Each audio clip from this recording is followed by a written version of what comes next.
Olá, bom dia a todos e a todas e sejam bem-vindos, bem-vindas a mais um Português Descomplicado. Hoje vou falar sobre uma dúvida comum que é a utilização dos particípios passados duplos. Há muitas dúvidas com a utilização dos verbos e, em concreto, com os particípios passados duplos. É uma dúvida muito comum que me costumam colocar. Daí eu também achar que podia ser um tema interessante para trabalharmos aqui no canal. Os particípios passados, no seu geral, são então verbos que nós vamos utilizar para formar os tempos compostos. Se isto já não vos diz muito, os tempos compostos é quando temos, no fundo, dois verbos a ser conjugados. Temos um verbo auxiliar e temos também um verbo principal.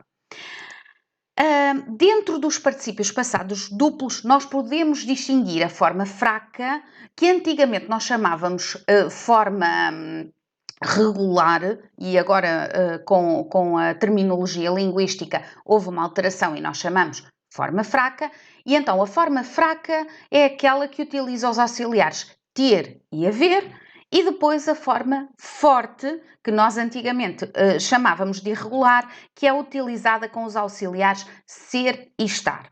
Só para esclarecer, alguns verbos têm apenas uma forma de particípio passado e existem então verbos que permitem diversas formas, ou melhor, duas formas diferentes.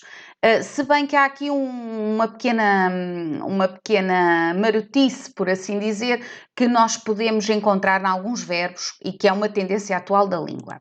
Então, para vos dar um exemplo e para perceberem um pouco melhor como é que nós vamos fazer esta alteração e esta transição entre a forma forte e a forma fraca, eu trouxe-vos aqui o exemplo com o verbo absorver. E o verbo absorver tem então uma forma fraca e uma forma forte. Tem a forma fraca absorvido, portanto, no exemplo, este trabalho tem-me absorvido por completo, ou seja, com o verbo ter, eu vou utilizar a forma fraca absorvido, e depois, com o verbo ser, vou utilizar a forma forte e vou dizer tu estás completamente absorto. Ou seja, aqui nós não vamos utilizar tu estás completamente absorvido, ok? Mas sim absorto.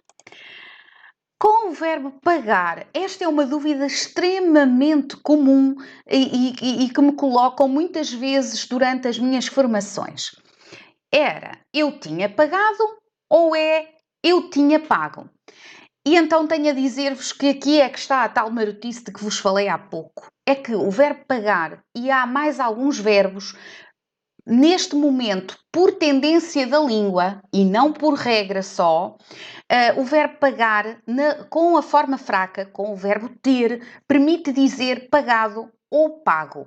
Digamos que o original, por assim dizer, seria eu tinha pagado a conta. Acontece que, por tendência da língua, por uso da língua, nós podemos também dizer eu tinha pago a conta. Ambas as formas estão corretas. Enquanto que, por exemplo, com o verbo estar, eu já não posso dizer a conta está pagada. Tenho de dizer apenas a conta está paga.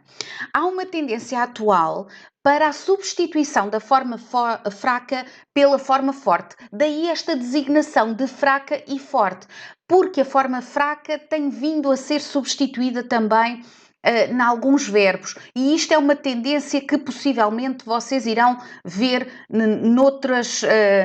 noutros tempos, ou seja, daqui para a frente iremos ver isto com mais regularidade. Com o verbo matar, portanto, eu tinha matado a mosca e a mosca foi morta por mim.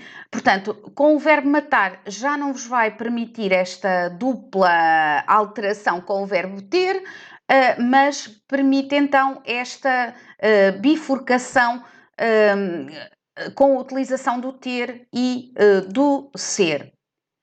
Eu espero que tenham ficado esclarecidos, esclarecidas.